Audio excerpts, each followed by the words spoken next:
તો યાદ રાખજો કે 4 વસ્તુ જે આપણે ગણવાની છે. સામાન્યની પાસે 3 હોય, અસામાન્ય પાસે 4 હોય. એ સામાન્ય 3 છે એનું નામ છે ફોકસ, એટીટ્યુડ અને અપ્રોચ. લાઈફ માટે આ 3 જરૂરી છે.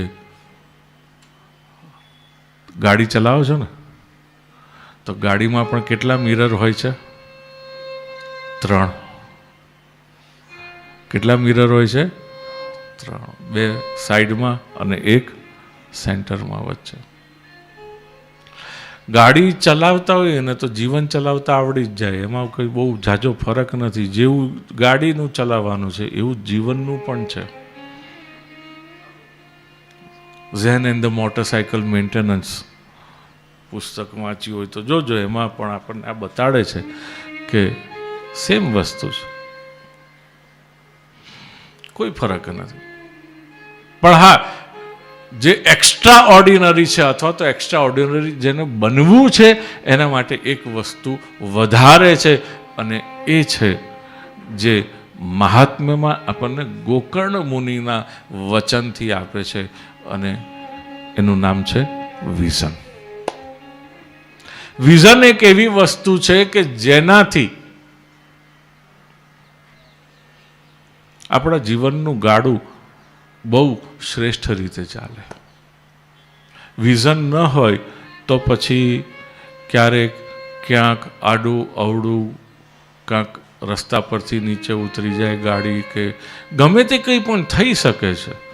પણ વિઝન હોય તો આપણી જીવનની યાત્રા ક્યારેય અટકતી નથી.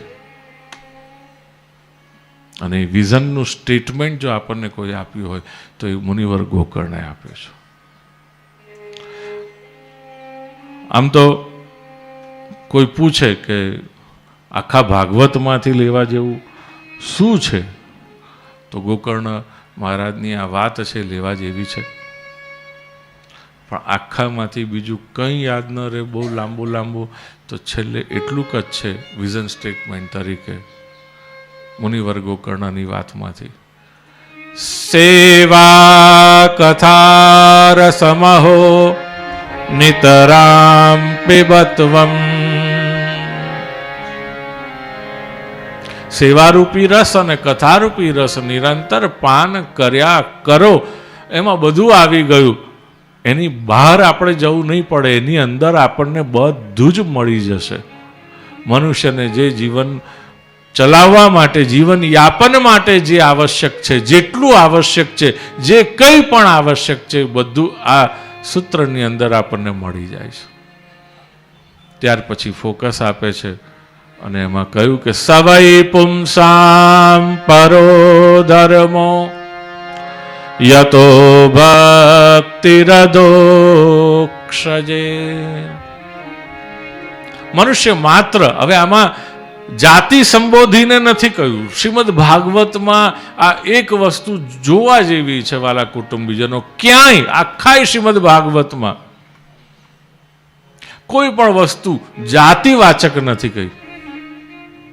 આપણને આપણાપણાથી ઉપર ઉઠાવી અને આપણને આત્મા તરીકે, જીવ તરીકે અહીંયા કોઈ પણ વસ્તુની રજૂઆત કરી છે.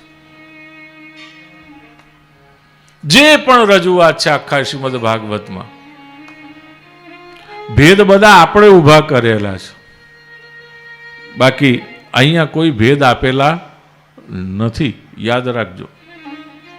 અહીંયા ક્યાંય કોઈ પ્રકારના ભેદની ચર્ચા જ નથી કરી.